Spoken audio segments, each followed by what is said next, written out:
Society మొత్తం మీకు నెగిటివ్గా ఉందనుకున్న క్రమంలో చాలామంది మీకు మద్దతు పలుకుతున్నారు, అండగా ఉంటామంటూ ఉన్నారు, సపోర్ట్ ఇస్తూ ఉన్నారు. అదే క్రమంలో ఇన్నాళ్ళుగా మీకు దూరంగా ఉంటున్న మీ భర్త కూడా మీతో ఫోన్ చేసి మాట్లాడి ఇవాళ నేనున్నానని భరోసా ఇస్తూ ఉన్నారు. ఈ లైఫ్లో ఈ రెండు కూడా మీరు ఊహించిన పరిణామాలు కదా. భవిష్యత్తు ఎలా ఉండబోతుంది అనుకుంటున్నారు మీరు? చూడాలండి ఇక మీద. ఇంకా ఎన్ని మళ్ళీ ఈ రోజు వరకు ఇలా జరిగింది, ఇక మీద ఇంకా ఎలా ఉంటుందో చూడాలి.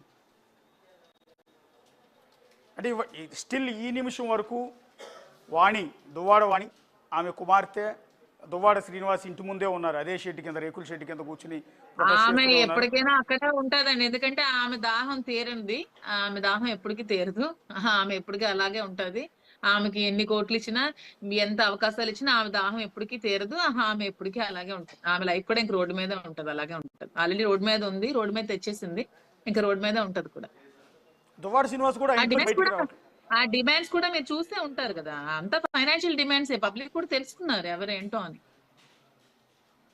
ఏమండి, అందరికీ తెలుసండి, మా మా నియోజకవర్గం ప్రజలందరూ కూడా తెలుసండి. కానీ ఇప్పుడు వాళ్ళు టీడీపీ సపోర్ట్ లో ఉన్నారు కానీ ఎవరు బయటకు వచ్చి మాట్లాడడానికి భయం. మేము మాట్లాడితే మా మీద ఏమంటారో, మేము మాట్లాడితే మా మీద కేసు కడతారో, మేమేమేనంటే మేము అనవసరంగా ఈ ఇష్యూలో అనవసరంగా బుక్ అవుతామేమోనని భయానికి ఎవరు ముందుకు రావట్లేదు తప్పితే అందరికీ తెలుసు. 2 years ముందు నుంచి జరుగుతున్న ఇష్యూ, ఈ రోజు కాదు. ఈ రోజు జస్ట్ సడన్ గా లైమ్ లైట్ లో తీసుకొచ్చింది, కానీ ఇది 2 సంవత్సరాల ముందు నుంచి జరుగుతున్న ఇష్యూ, అందరికీ తెలుసు ఇది. సో టోటల్గా దువ్వాడ శ్రీనివాస్ ఒక స్టేట్మెంట్ ఇచ్చారండి. దువ్వాడ వాణికి నేను విడాకులు ఇస్తున్నాను, విడాకుల నోటీసులు కూడా పంపించాను అని. సో ఈ డీలింగ్ అంతా అయిపోతే ఆవిడ కూడా విడాకులకు సిద్ధంగా ఉన్నట్టుంది. ఒకవేళ ఆస్తి పంపకాలు జరిగిపోతే వెళ్ళిపోవడానికి సిద్ధంగా. అవును, ఆల్రెడీ TV9 లో చెప్పినట్టుంది, నాకు ఆస్తి రాసిమనండి, ఆ డైవర్స్ ఏదో ఇచ్చిమనండి, నాకు అనవసరం అని చెప్పింది, విన్నాను. వాట్ నెక్స్ట్ ఫ్యూచర్ అండి? ఐ మీన్ దువ్వాడ నా ఫ్యూచర్ అయితే క్లియర్ అండి. నా ఫ్యూచర్ అయితే clear. I want to continue in politics. నేను ఎవరు చెప్పినా నేను ఆగేదే లేదు. నేను వైఎస్ఆర్సీపీ కోసం పనిచేస్తాను, పార్టీలోనే ఉంటాము. అది ఎన్ని సంవత్సరాలైనా కానీ ఈ పార్టీలోనే ఉంటాము, పార్టీలోనే కంటిన్యూ అవుతాం. సో శ్రీని గారితో కూడా నేను కంటిన్యూ అవుతాను ఫ్రెండ్లీగా. ఎందుకంటే రాజకీయంగా ఉండాలంటే మా ప్రజానాయకుడు అతనే కాబట్టి అతనితోనే మేము కంటిన్యూ అవ్వాల్సి వస్తుంది. రాజకీయంగా మేము చేస్తాం. ఇదైతే క్లియర్ అండి, ఈ లైన్ అయితే క్లియర్. దీంట్లో ఏమీ లేదు. వాళ్ళ ఫ్యామిలీస్ ఏం పడతారా, వాళ్ళ ఫ్యామిలీస్ కలిసే ఉంటారా, అది వాళ్ళ ఇష్టం. వాళ్ళ కలిసి ఉండొచ్చు, వాళ్ళ ఇంట్లో ఉండొచ్చు, అది వాళ్ళ ఇష్టం. ఫ్యామిలీ విషయాల్లో నాకు సంబంధం లేదు. నాకు ఎటువంటి సంబంధం కూడా లేదు.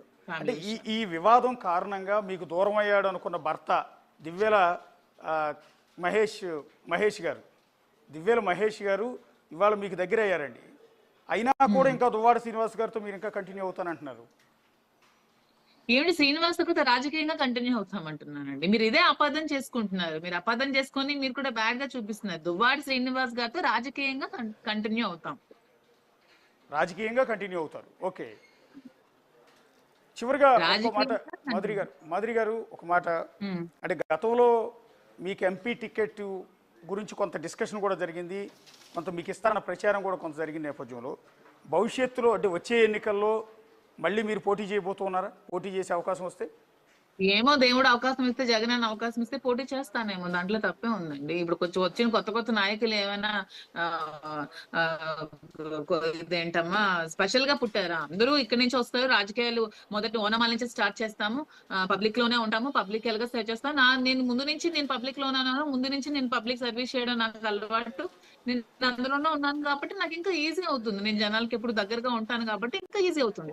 సో ఏమో అలాంటి అవకాశం ఇస్తే, నేను జగన్మోహన్ రెడ్డి గారు నాకు అవకాశం ఇస్తే నేను చేస్తాను. పార్టీ ఇవ్వకపోయినా చేస్తాను. నేను ఏ రోజు టికెట్ కోసం కూడా, టికెట్ల కోసం కావాలి, నాకు పదవులు కావాలని కూడా నేను ఏ రోజు కూడా అనలేదు కదా. ఏ రోజు కూడా నేను మహిళా అధ్యక్షురాలు పదవి రిజైన్ చేసా కూడా నేను ఏ రోజు కూడా పదవి, మీరు ఇన్ని సంవత్సరాలు ఎంత చెప్తున్నారే నాకు రాజకీయ కాంక్ష ఆవిడ, నేను 2 years వచ్చిన తర్వాత 1 year ముందే నేను రాజీనామా చేశాను కదా.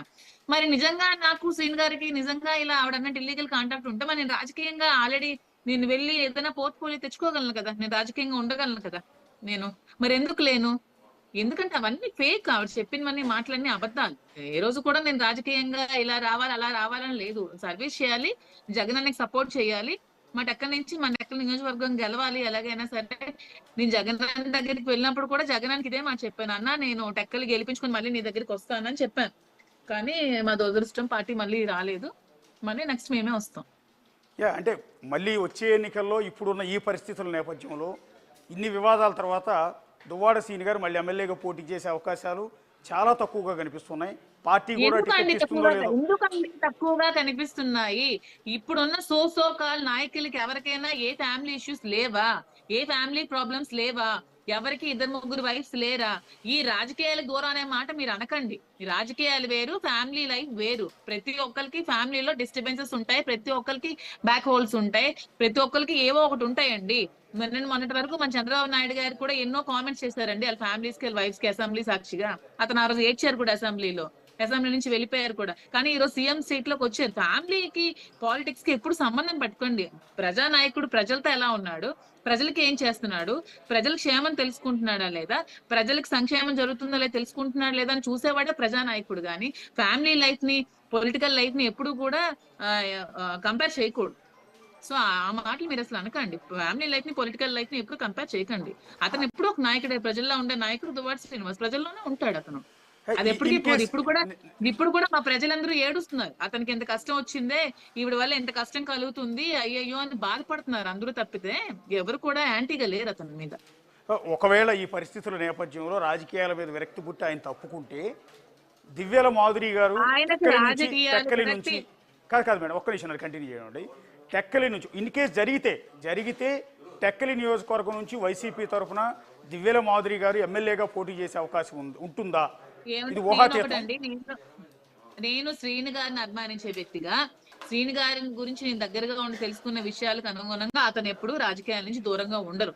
ఎందుకంటే అతను అన్నిటికంటే అతనికి ఇష్టమైంది రాజకీయం. అంటే ప్రజలంటే అతనికి చాలా ఇష్టం. అతను అందుకనే ఇన్ని సంవత్సరాలు అతను ఇంత డబ్బు కోల్పోయినా, రాజకీయాల్లోకి వచ్చి ఇంత తన బిజినెస్ కోల్పోయినా సరే ఎందుకు రాజకీయాల్లోకి వదలేదంటే అతనికి ప్రజలంటే అతనికి ఇష్టం. అతనికి ప్రజలకి ఉన్న బాండింగ్.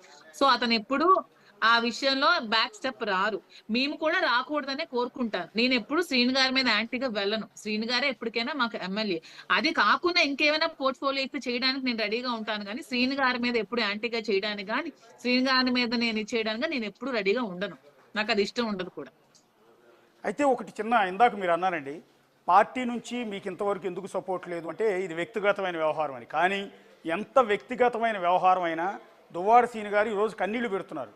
ఇంకొక అదే పార్టీలో ఉన్న మీరు కన్నీళ్లు పెట్టుకున్నారు, ఏకంగా ప్రాణాలే తీసుకుందాం అనుకున్నారు. ఇంతకన్నా పెద్ద ఆపద ఇంకేముంటుంది జీవితానికి ఇలాంటి సమయంలో?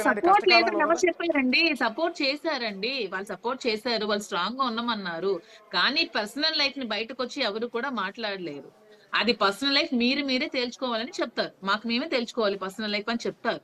అంతేగాని పొలిటికల్ గా పర్సనల్ గా లింక్ చేయరు. వాళ్ళు చేయాల్సిన 2 years బిఫోరే చేశారు. కానీ ఈవిడ ఈ రోజు మళ్ళీ ఇక్కడ వరకు తీసుకొచ్చింది. అంటే మీకు ఇంకో ఎగ్జాంపుల్ చెప్తానండి. అంటే మేమేం పార్టీని తప్పు పట్టడమో మిమ్మల్ని తప్పు పట్టే ఉద్దేశమో కాదు, మీకు అర్థం కావటానికి చెప్తున్నా.